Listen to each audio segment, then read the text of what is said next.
Hello there. This is how to fix the Discord your message couldn't be delivered error. If you're sending a message to someone and you're getting this error right here that says your message could not be delivered, this probably means that this person, the person you're trying to message, has their settings set up in a way that wouldn't allow you to send messages, or you guys are not friends. And the thing is, you might have this setting enabled as well. So I'll just show you how to prevent that from happening to other people trying to message you. So let me just open up Discord. And what you're going to need to do is tap on this or click on the user settings icon, the gear icon right there. And then you're going to go to content and social.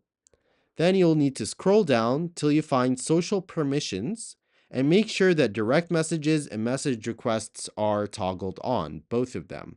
And this will allow anyone to send you messages on Discord. Now, if you want all of the messages to reach you and you don't want this error to show up to anyone trying to reach you, then you're also going to need to click on Do Not Filter right there. However, I do not recommend this because you are going to be getting some spam messages, maybe from bots or people you don't know. So if you're okay with that, just turn on the do not filter option.